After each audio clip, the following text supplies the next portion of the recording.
بسم اللہ الرحمن الرحیم۔ السلام علیکم ناظرین، آج ہم جانیں گے حضرت ابراہیم علیہ السلام کی حضرت ابراہیم علیہ السلام کا ذکر قرآن پاک میں حضرت ابراہیم علیہ السلام کے والد کا نام، حضرت ابراہیم علیہ السلام اور دوسرے انبیاء علیہ السلام، حضرت ابراہیم علیہ السلام کی عظمت، باپ کو اسلام کی دعوت اور باپ بیٹے کا مناظرہ، قوم کے اسلام کی دعوت اور اس سے مناظرہ۔ حضرت ابراہیم علیہ السلام کا ذکر قرآن پاک میں، قرآن پاک کے رشد و ہدایت کا پیغام، چونکہ ابراہیمی ملت کا پیغام ہے، اسی لیے قرآن پاک میں جگہ جگہ حضرت ابراہیم علیہ السلام کا ذکر کیا گیا ہے، جو مکی مدنی دونوں قسم کی صورتوں میں موجود ہیں، یعنی 35 صورتوں کی 63 آیاتوں میں حضرت ابراہیم علیہ السلام کا ذکر ملتا ہے۔ حضرت ابراہیم علیہ السلام کے والد کا نام تاریخ اور توراۃ دونوں حضرت ابراہیم علیہ السلام کے والد کا نام بتاتے ہیں، اور قرآن پاک کے اعتبار سے حضرت ابراہیم علیہ السلام کے والد کا نام آزار ہے۔ اس سلسلے میں علماء، تفسیر لکھنے والے، مغربی مستشرقوں اور تحقیق کرنے والوں نے بڑی لمبی بحثیں کی ہیں، لیکن ان میں اختیار کی کئی ٹھنڈی باتیں ہیں، اسی لیے کہ قرآن مجید نے کھول کر آزار کو اب ابراہیم علیہ السلام کا باپ کہا ہے، تو پھر انصاف کے علماء اور بائبل کی تحکیمی اٹکلوں سے متاثر ہو کر قرآن مجید کی یقینی تعبیر کو مجاز کہنے یا اس سے بھی آگے بڑھ کر قرآن مجید میں قواعد کی باتیں ماننے پر کون سی شرعی اور حقیقی ضرورت مجبور کرتی ہے؟ صاف اور سیدھا راستہ یہ ہے کہ جو قرآن مجید میں کہا گیا اس کو مان لیا جائے، چاہے وہ نام ہو یا لقب۔ حضرت ابراہیم علیہ السلام اور دوسرے انبیاء علیہ السلام، حضرت ابراہیم علیہ السلام کے حالات کے ساتھ ان کے بھتیجے حضرت لوط علیہ السلام اور ان کے بیٹے حضرت اسماعیل علیہ السلام اور حضرت اسحاق علیہ السلام کے واقعات بھی وابستہ ہے۔ ان تینوں پیغمبروں کے تفصیلی حالات ان کے تذکروں میں بیان کیے گئے ہیں، یہاں صرف حضرت ابراہیم علیہ السلام کے حالات کے تحت کہیں ذکر آئے گا۔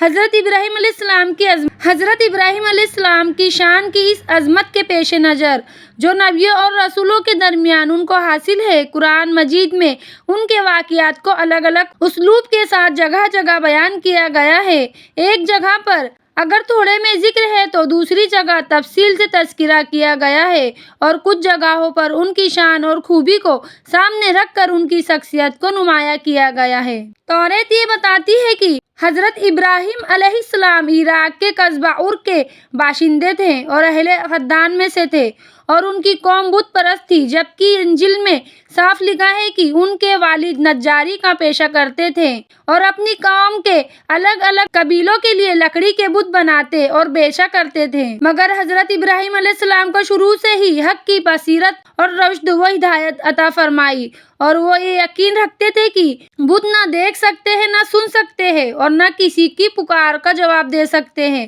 اور نہ نفع و نقصان کا ان سے کوئی واسطہ ہے، اور نہ لکڑی کے کھلونے اور دوسری بنی ہوئی چیزوں کے اور ان کے بیچ کوئی فرق اور امتیاز ہے۔ وہ صبح و شام آنکھ سے دیکھتے تھے کہ ان بے جان مورتیوں کو میرا باپ اپنے ہاتھوں سے بناتا اور گڑھتا رہتا ہے، اور جس طرح اس کا دل چاہتا ہے ناک، کان، آنکھیں گڑھ لیتا ہے اور پھر خریدنے والوں کے ہاتھ بیچ دیتا ہے۔ تو کیا یہ خدا ہو سکتے ہیں، یا خدا جیسے یا خدا کے برابر ہو سکتے ہیں؟ نہیں۔ حضرت ابراہیم علیہ السلام نے جب یہ دیکھا کہ قوم بت پرستی، ستارہ پرستی اور مظاہر پرستی میں ایسی لگی ہوئی ہے کہ خدائے برتر کی قدرت سے متعلقہ اور اس کے ایک ہونے اور صمد ہونے کا تصور بھی ان کے دلوں میں باقی نہ رہا، اور اللہ کے ایک ہونے کے عقیدے سے زیادہ کوئی تعجب کی بات نہیں رہی، تب اس نے اپنی ہمت چست کی اور ذات واحد کے بھروسے پر ان کے سامنے دین حق کا پیغام رکھا اور اعلان کیا،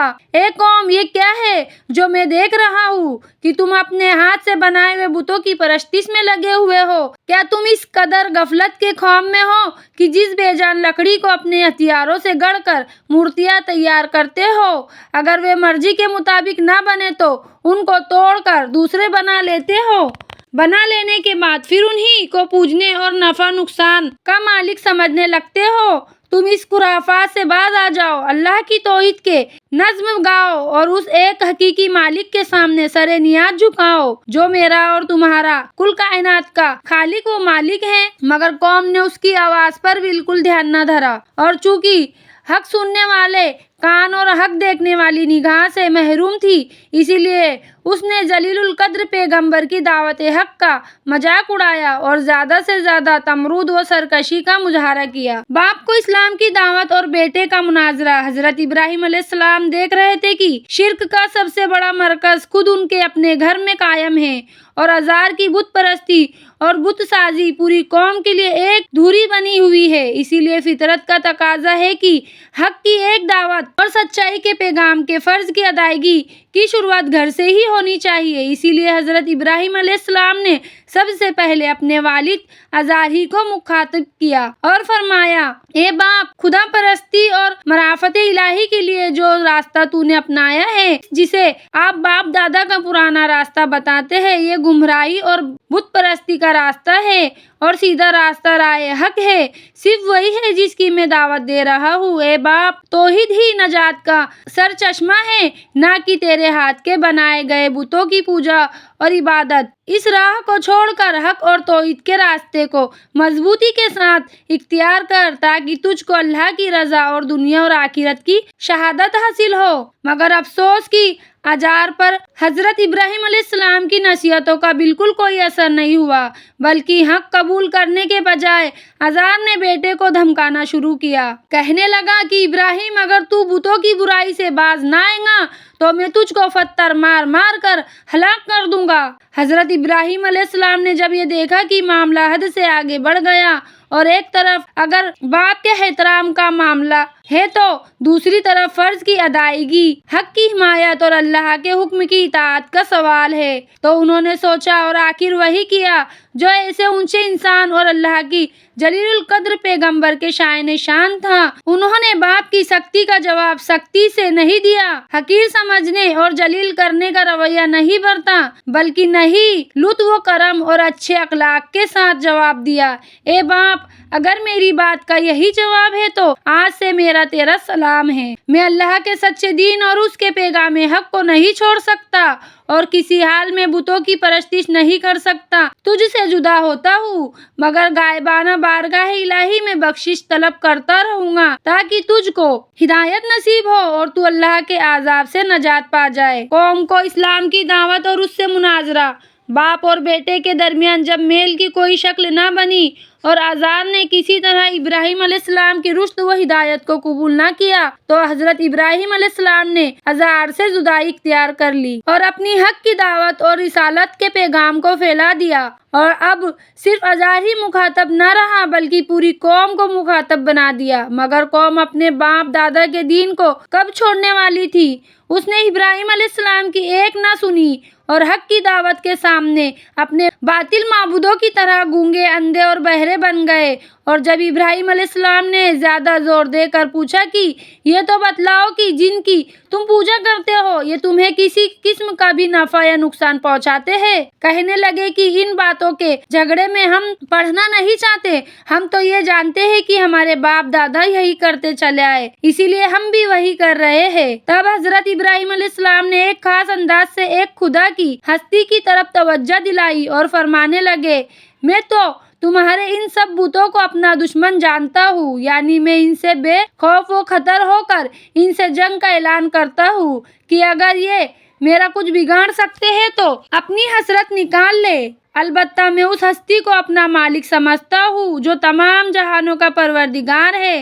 جس نے مجھ کو پیدا کیا اور سیدھا راستہ دکھایا، جو مجھ کو کھلاتا پلاتا یعنی رزق دیتا ہے، اور جب میں مریض ہو جاتا ہوں تو وہ مجھ کو شفا بخشتا ہے، اور میری زندگی اور موت دونوں کا مالک ہے، یعنی خطا کاری کے وقت جس سے یہ لالچ کرتا ہوں کہ وہ قیامت کے دن مجھ کو بخش دے، اور میں اس کے حضور میں یہ دعا کرتا رہوں، اے پروردگار، تو مجھ کو صحیح فیصلے کی طاقت عطا فرما اور مجھ کو نیکوں کی سوچی میں داخل کر اور مجھ کو زبان کی سچائی عطا کر اور جنت نعیم کے وارثوں میں شامل کر۔ مگر آزار اور آزار کی قوم کے دل کسی طرح حق قبول کرنے کے لیے نرم نہ ہوئے اور ان کا انکار حد سے گزرتا ہی گیا۔ حضرت ابراہیم علیہ السلام کی قوم بت پرستی کے ساتھ ساتھ ستارہ پرستی بھی کرتی تھی، اور یہ عقیدہ تھا کہ انسانوں کی موت اور حیات، ان کی روزی، ان کا نفع نقصان، خشک سالی، قحط سالی، جیت اور کامیابی اور ہار پستی گرج دنیا کے تمام کارخانے کا نظم و نسق تارے اور ان کی حرکتوں کی تاثیر پر چل رہا ہے، اور یہ تاثیر ان کی ذاتی صفتوں میں سے ہے، اسی لیے ان کی خوشنودی ضروری ہے اور یہ ان کی پوجا کے بنا ممکن نہیں ہے۔ اس طرح حضرت ابراہیم علیہ السلام جس طرح کی سفلی جھوٹی معبودوں کی حقیقت کھول کر حق کے راستے کی طرف دعوت دی، اسی طرح ضروری سمجھا کہ ان کے جھوٹے باطل معبودوں کی بے ثباتی اور فنا کے منظر کو پیش کر کے اس حقیقت سے بھی آگاہ کر دے کہ تمہارا یہ خیال بالکل غلط ہے کہ ان چمکتے ہوئے ستاروں، چاند اور سورج کو خدائی طاقت حاصل ہے۔ ہرگز نہیں، یہ بیکار کا خیال اور باطل عقیدہ ہے، مگر یہ باطل پرست جبکہ اپنے خود کے گڑھے ہوئے بتوں سے اتنے ڈرے حتیٰ کہ ان کو برا کہنے والے کے لیے ہر وقت یہ سوچتے کہ ان کے غزل میں آ کر تباہ و برباد ہو جائے گا۔ تو ایسے توہم پرستوں کے دلوں میں بلند ستاروں کی پوجا کے خلاف جذبہ پیدا کرنا کچھ آسان کام نہ تھا، اسی لیے حضرت ابراہیم علیہ السلام نے ان کے دماغ کے مناسب ایک عجیب اور دلچسپ طریقہ بیان و اختیار کیا۔ تاروں بھری رات تھی، ایک ستارہ خوب روشن تھا۔ حضرت ابراہیم علیہ السلام اس کو دیکھ کر فرمایا، میرا رب یہ ہے، اسی لیے اگر ستاروں کو رب مان سکتے ہیں تو یہ ان میں سے سب سے ممتاز اور روشن ہے۔ لیکن جب وہ اپنے طے شدہ وقت پر نظر سے اوجھل ہو گیا اور اس کو یہ مجال نہ ہوئی کہ ایک گھڑی اور رہنمائی کر سکتا اور کائنات کے نظام سے ہٹ کر اپنے پوجنے والوں کے لیے زیارت گاہ بنا رہتا، تب حضرت ابراہیم علیہ السلام نے فرمایا، میں چھپ جانے والوں کو پسند نہیں کرتا، یعنی جس چیز پر مجھ سے بھی زیادہ تبدیلیوں کا اثر پڑتا ہو اور جو جلد جلد اس اثرات کو قبول کر لیتا ہو، وہ میرا معبود کیوں ہو سکتا ہے؟ پھر نگاہ اٹھائی تو دیکھا کہ چاند آب و تاب کے ساتھ سامنے موجود ہے۔ اس کو دیکھ کر فرمایا، میرا رب یہ ہے، اسی لیے یہ خوب روشن ہے اور اپنی ٹھنڈی روشنی سے ساری دنیا کے نور کا گڑھا بنائے ہوئے ہے۔ بس اگر تاروں کو رب بنانا ہی ہے تو اسی کو کیوں نہ بنایا جائے، کیونکہ یہی اس کا زیادہ حقدار نظر آتا ہے۔ پھر جب صبح کا وقت ہونے لگا تو چاند کے بھی ہلکے پڑ جانے اور چھپ جانے کا وقت آ پہنچا، اور جتنا ہی سورج کے اگنے کا وقت ہوتا گیا، چاند کا جسم دیکھنے والے کی نظروں سے اوجھل ہونے لگا۔ تو یہ دیکھ کر حضرت ابراہیم علیہ السلام نے ایک ایسا جملہ فرمایا جس سے چاند کے رب ہونے کی مناہی کے ساتھ ساتھ ایک اللہ کی ہستی کی طرف قوم کی توجہ اس خاموشی سے پھیر دی کہ قوم اس کا احساس نہ کر سکے، اور اس بات چیت کا ایک ہی مقصد ہے، یعنی صرف ایک اللہ پر ایمان، وہ ان کے دلوں میں بغیر قصد و ارادے کے بیٹھ جائے۔ فرمایا، اگر میرا سچا پالنہار میری رہنمائی نہ کرتا تو میں بھی ضرور گمراہ قوم میں سے ہی ایک ہوتا۔ بس اتنا فرمایا اور خاموش ہو گئے،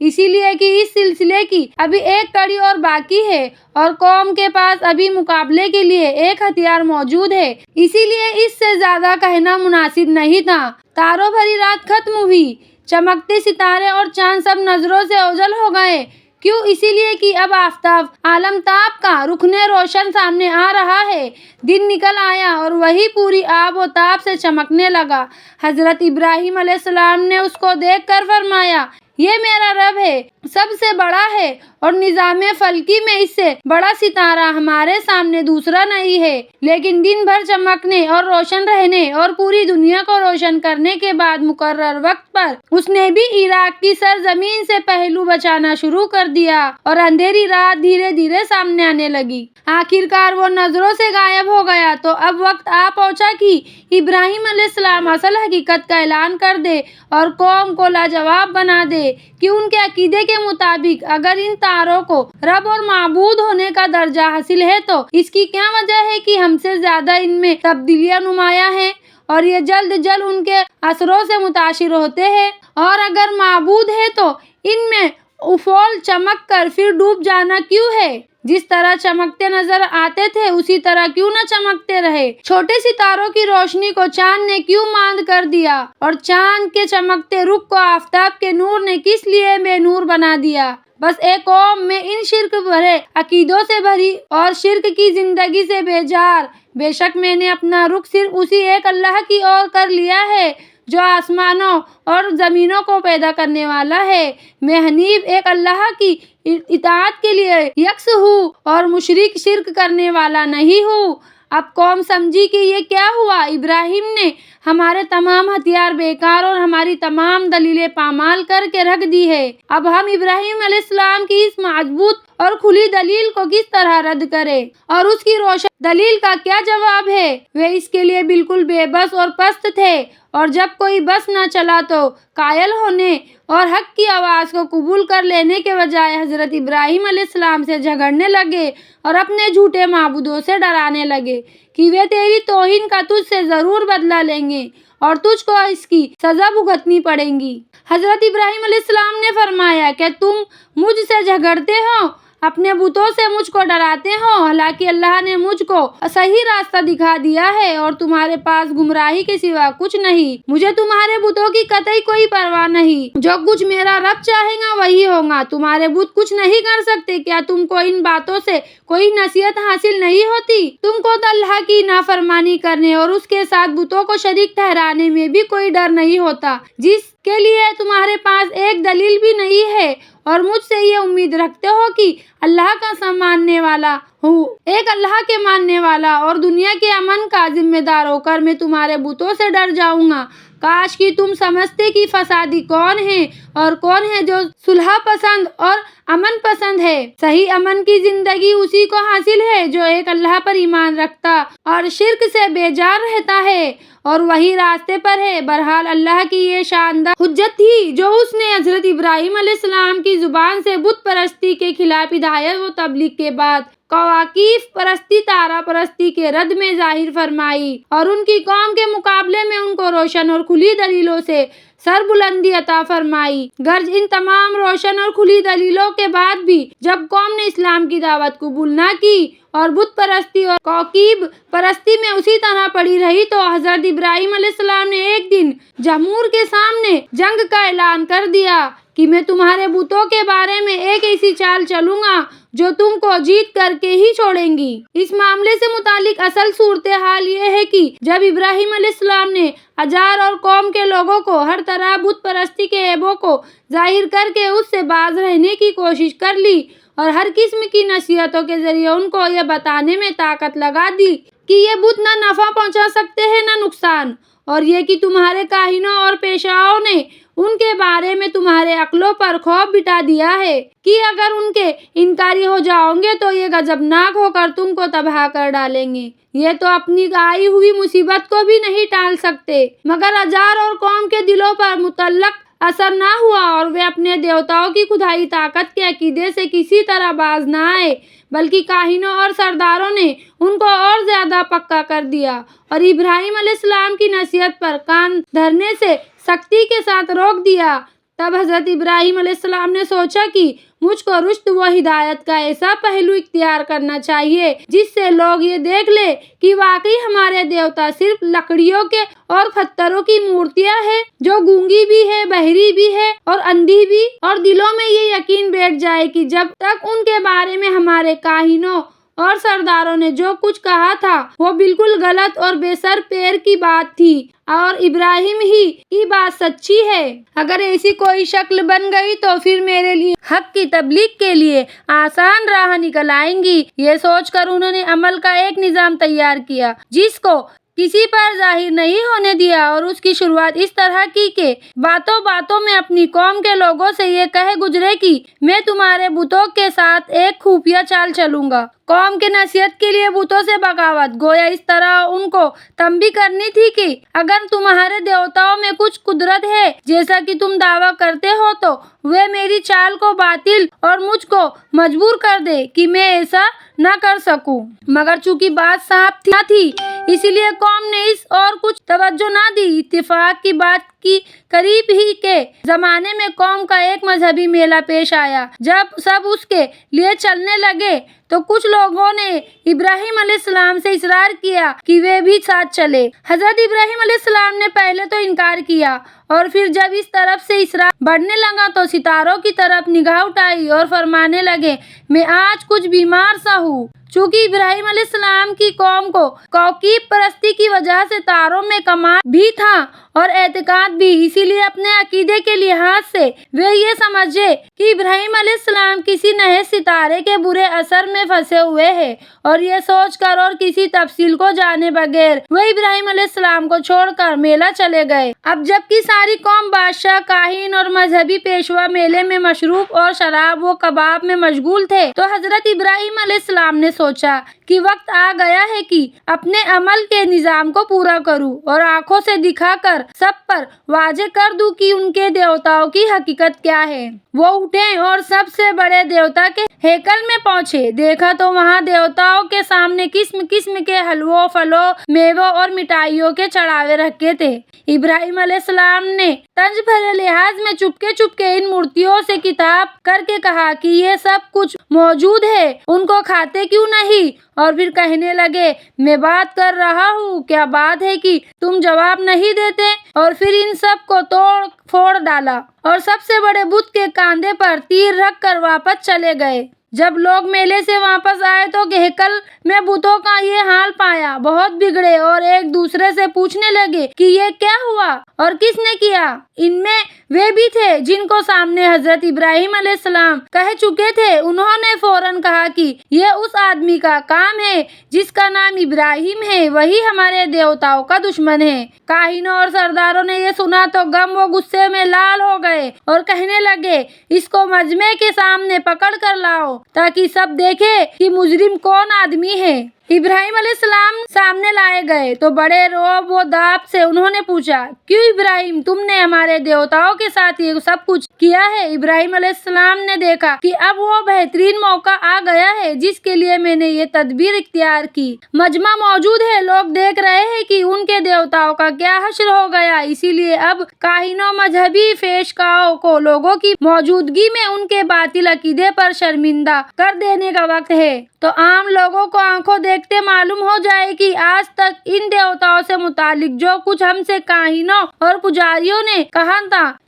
یہ سب ان کا مکر اور فریب تھا۔ مجھے ان سے کہنا چاہیے کہ یہ سب اس بڑے بت کی کارروائی ہے، اس سے معلوم کرو۔ لا محالہ وہ یہی جواب دیں گے کہ کہیں بت بھی بولتے اور بات کرتے ہیں، تب میرا مطلب حاصل ہو اور پھر میں ان کے عقیدے کی پول لوگوں کے سامنے کھول کر صحیح عقیدے کی تلقین کر سکوں گا اور بتاؤں گا کہ کس طرح وہ باطل اور گمراہی میں مبتلا ہے۔ اس وقت ان کاہنوں اور پجاریوں کے ساتھ شرمندگی کے سوا کیا ہوگا؟ اسی لیے حضرت ابراہیم علیہ السلام نے جواب دیا۔ ابراہیم نے کہا بلکہ ان میں سے اس بڑے بت نے یہ کیا ہے، بس اگر یہ تمہارا دیوتا بولتا ہو تو اس سے معلوم کر لو۔ ابراہیم علیہ السلام کی اس یقینی حجت اور دلیل کا کاہنوں اور پجاریوں کے پاس کیا جواب ہو سکتا تھا؟ وہ شرم سے ڈوبے ہوئے تھے، دلوں میں ذلیل و رسوا تھے اور سوچتے تھے کہ کیا جواب دے۔ عام لوگ بھی آج سب کچھ سمجھ گئے اور انہوں نے اپنی آنکھوں سے یہ منظر دیکھ لیا جس کے لیے وہ تیار نہ تھے، یہاں تک کہ چھوٹے اور بڑے سبھی کو دل میں اقرار کرنا پڑا کہ ابراہیم علیہ السلام ظالم نہیں ہے بلکہ ظالم ہم خود ہیں کہ ایسے بے دلیل اور باطل عقیدے پر یقین رکھتے ہیں۔ تب شرم سے سر جھکا کر کہنے لگے ابراہیم تو خوب جانتا ہے کہ ان دیوتاؤں میں بولنے کی طاقت نہیں ہے، یہ تو بے جان مورتیاں ہے۔ اس طرح حضرت ابراہیم علیہ السلام کی حجت و دلیل کامیاب ہوئی اور دشمنوں نے مان لیا کہ ظالم ہم ہی میں سے، اور ان کو تمام لوگوں کے سامنے زبان سے اقرار کرنا پڑا کہ ہمارے یہ دیوتا جواب دینے اور بولنے کی طاقت نہیں رکھتے، نفع و نقصان کا مالک ہونا دور کی بات ہے۔ یہ تو اب ابراہیم علیہ السلام نے تھوڑے میں اگر جامع لفظوں میں ان کو نصیحت بھی کی اور ملامت بھی، اور بتایا کہ جب یہ دیوتا نہ نفع پہنچا سکتے ہیں نہ نقصان، تو پھر یہ خدا اور معبود کیسے ہو سکتے ہیں؟ افسوس تم اتنا بھی نہیں سمجھتے، یہ عقل سے کام نہیں لیتے۔ فرمانے لگے کیا تم اللہ تعالیٰ کو چھوڑ کر ان چیزوں کی پوجا کرتے ہو جو تم کو نہ کچھ نفع پہنچا سکتے ہیں اور نہ نقصان دے سکتے ہیں؟ تم پر افسوس ہے اور تمہارے ان جھوٹے معبودوں پر بھی جن کو تم اللہ کے سوا پوجتے ہو۔ کیا تم عقل سے کام نہیں لیتے؟ بس وہ سب ہلہ کر کے ابراہیم علیہ السلام کے گرد جمع ہو گئے۔ ابراہیم علیہ السلام نے کہا کہ جن بتوں کا گڑھتے ہو انہی کو پھر پوجتے ہو، اور اصل یہ ہے کہ اللہ تعالیٰ ہی نے تم کو پیدا کیا ہے اور ان کو بھی جن کاموں کو تم کرتے ہو۔ حضرت ابراہیم علیہ السلام کے اس وعظ و نصیحت کا اثر یہ ہونا چاہیے تھا حضرت ابراہیم علیہ السلام کے اس وعظ و نصیحت کا اثر یہ ہونا چاہیے تھا کہ تمام قوم اپنے باطل عقیدے سے توبہ کر کے صحیح دین کو اختیار کر لیتی اور ٹیڑھا راستہ چھوڑ کر سیدھے راستے پر چل پڑتی، لیکن دلوں کا ٹیڑھا نفس کی سرکشی، گھمنڈی ذہنیت اور باطنی خباثات و نیچ پن سے اس اور نہ نے دیا، اور اس کے خلاف ان سب سے ابراہیم علیہ السلام کی عداوت و دشمنی کا نعرہ بلند کر دیا، اور ایک دوسرے سے کہنے لگے کہ اگر دیوتاؤں کی خوشنودی چاہتے ہو تو اس کو اس گستاخی اور مجرمانہ حرکت پر سخت سزا دو اور دہکتی آگ میں جلا ڈالو، تاکہ اس کی تبلیغ و دعوت کا قصہ ہی پاک ہو جائے۔ بادشاہ کو اسلام کی دعوت اور اس کا مناظرہ۔ ابھی یہ مشورے ہو ہی رہے تھے کہ تھوڑا تھوڑا کر کے یہ باتیں وقت کے بادشاہ تک پہنچ گئی۔ اس زمانے میں عراق کے بادشاہ کا لقب نمرود ہوتا تھا، اور یہ پبلک کے صرف بادشاہ ہی نہیں ہوتے تھے بلکہ خود کو ان کا رب اور مالک مانتے تھے، اور پبلک بھی دوسرے دیوتاؤں کی طرح اس کو اپنا خدا اور معبود مانتی ہے اور اس کی اس طرح پوجا کرتی تھی جس طرح دیوتاؤں کی، بلکہ ان سے بھی پاس وہ ادب کے ساتھ پیش آتی تھی، اسی لیے کہ وہ عقل و شعور والا بھی ہوتا تھا اور تاج و تخت کا مالک بھی۔ نمرود کو جب یہ معلوم ہوا تو آپے سے باہر ہو گیا اور سوچنے لگا کہ اس آدمی کی پیغمبرانہ دعوت و تبلیغ کی سرگرمیاں اگر اس طرح جاری رہی تو یہ میرے مالک ہونے، رب ہونے، بادشاہ ہونے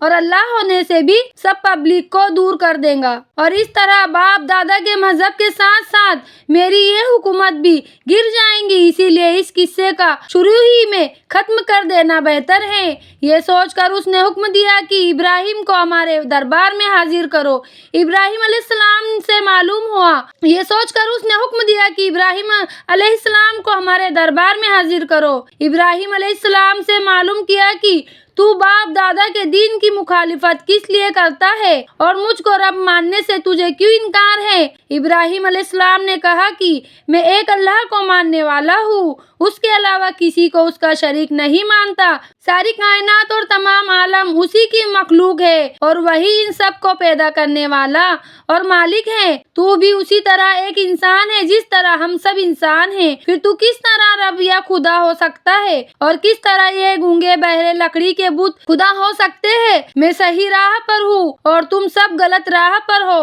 اسی لیے میں حق کی تبلیغ کو کس طرح چھوڑ سکتا ہوں اور تمہارے باپ دادا کے اپنے گڑے ہوئے دین کو کیسے اختیار کر سکتا ہوں؟ نمرود نے ابراہیم علیہ السلام سے معلوم کیا کہ اگر میرے علاوہ تیرا کوئی رب ہے تو اس کی ایسی خوبی بیان کر کہ جس کی قدرت مجھ میں نہ ہو۔ تب ابراہیم علیہ السلام نے فرمایا، میرا رب وہ ہے جس کے قبضے میں موت و حیات ہے، وہی موت دیتا ہے اور وہی زندگی بناتا ہے۔ ٹیڑھی سمجھ والا نمرود موت و حیات کی حقیقت سے ناآشنا کہنے لگا، اس طرح موت اور زندگی تو میرے قبضے میں بھی ہے، اور یہ کہہ کر اسی وقت ایک بے قصور آدمی کے بارے میں جلاد کو حکم دیا کہ اس کی گردن مار دو، یعنی اس کی گردن کاٹ دو اور موت کے گھاٹ اتار دو۔ جلاد نے فوراً حکم پورا کیا اور قتل کی سزا پائے ہوئے منیم کو جیل سے بلا کر حکم دیا کہ جاؤ، ہم نے تمہاری جان بخشی کی، اور پھر ابراہیم کی طرف متوجہ ہو کر کہنے لگا، دیکھا میں بھی کس طرح زندگی بخشتا ہوں اور موت دیتا ہوں، پھر تیرے اللہ کی خاص بات کیا رہی ہے؟ ابراہیم علیہ السلام سمجھ گئے کہ نمرود یا تو موت اور زندگی کی اصل حقیقت نہیں جانتا اور یا لوگوں اور پبلک کو غلط فہمی میں ڈال دینا چاہتا ہے تاکہ وہ اس فرق کو سمجھ نہ سکے کہ زندگی بخشنا اس کا نام نہیں ہے بلکہ نہ سے ہاں کرنے کا نام زندگی بخشنا ہے، اور اسی طرح کسی کو قتل یا پھانسی سے بچا لینا موت کا مالک ہونا نہیں ہے۔ موت کا مالک وہی ہے جو انسانی روح کو اس کے جسم سے نکال کر اپنے اپنے قبضے میں کر لیتا ہے۔ اسی لیے بہت سے پھانسی کی سزا پائے ہوئے، تلوار کی زد میں آئے ہوئے لوگ زندگی پا جاتے ہیں اور بہت سے کلم و پھانسی سے بچائے ہوئے انسان موت کے گھاٹ چڑھ جاتے ہیں اور کوئی طاقت ان کو روک نہیں سکتی۔ اور اگر ایسا ہو سکتا تو ابراہیم علیہ السلام سے بات کرنے والا نمرود گدی پر نہ بیٹھا ہوتا، بلکہ اس کے خاندان کا پہلا آدمی ہی آج بھی اس تاج و تخت کا مالک نظر آتا۔ مگر نہ معلوم کہ عراق کے اس راجیہ کے کتنے دعوے دار زمین کے اندر دفن ہو چکے ہیں اور ابھی کتنوں کی باری ہے۔ پھر بھی ابراہیم علیہ السلام نے سوچا کہ اگر میں نے اس موقع پر موت اور زندگی کے باریک فلسفے پر بحث شروع کر دی تو نمرود کا مقصد پورا ہو جائے گا اور لوگوں کو غلط رخ پر ڈال کر اصل معاملے کو الجھا دے گا، اور اس طرح میرا نیک مقصد پورا نہ ہو سکے گا اور حق کی تبلیغ کے سلسلے میں بھری محفل میں نمرود کو لاجواب کرنے کا موقع ہاتھ سے جاتا رہے گا، کیونکہ بحث و مباحثہ اور جدل و مناظرہ میرا اصل مقصد نہیں ہے، بلکہ لوگوں کے دل و دماغ میں ایک اللہ کا یقین پیدا کرنا میرا ایک ہی مقصد ہے۔ اسی لیے انہوں نے اس دلیل کو نظر انداز کر کے سمجھانے کا ایک دوسرا طریقہ اپنایا اور ایسی دلیل پیش کی جسے صبح و شام ہر آدمی آنکھوں سے دیکھتا اور بغیر کسی منطقی دلیل کے دن و رات کی زندگی میں اس سے دوچار ہوتا رہتا ہے۔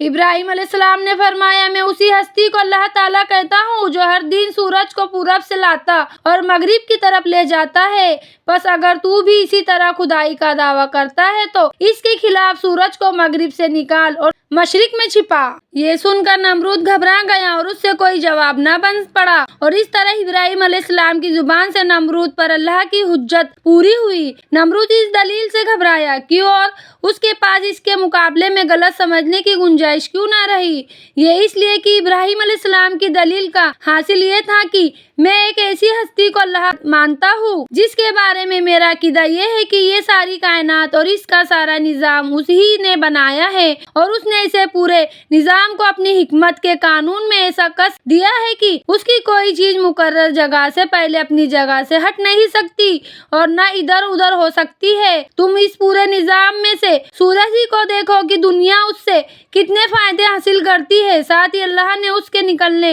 اور ڈوبنے کا بھی ایک نظام مقرر کر دیا ہے۔ بس اگر سورج لاکھ بار بھی چاہے کہ وہ اس نظام سے باہر ہو جائے تو اس پر اسے قدرت نہیں ہے، کیونکہ اس کی بھاگ دوڑ ایک اللہ کی قدرت کے قبضے میں ہے، اور اس کو بے شک یہ قدرت ہے کہ جو چاہے کر گزرے، لیکن وہ کرتا وہی ہے جو اس کی حکمت کا تقاضا ہے۔ اسی لیے اب نمرود کے لیے تین ہی شکلیں جواب دینے کی ہو سکتی تھی، یا وہ یہ کہے کہ مجھے سورج پر پوری قدرت حاصل ہے اور میں بھی یہ سارا نظام بنایا ہے، مگر اس نے یہ جواب اسی لیے نہیں دیا کہ وہ خود اس کا قائل نہیں تھا کہ یہ ساری کائنات اس نے بنائی ہے اور سورج کی حرکت اس کی قدرت کے قبضے میں ہے، بلکہ وہ تو خود کو اپنی ریا کا رب اور دیوتا کہلاتا تھا۔ اور بس دوسری شکل یہ تھی کہ وہ کہتا، میں اس دنیا کو کسی کی پیدا کی ہوئی نہیں مانتا، اور سورج تو مستقبل خود دیکھتا ہے، اس کے اختیار خود بہت کچھ ہے۔ مگر اس نے یہ بھی اس لیے نہ کہا کہ اگر وہ ایسا کہتا تو ابراہیم علیہ السلام کا وہی اعتراض سامنے آ جاتا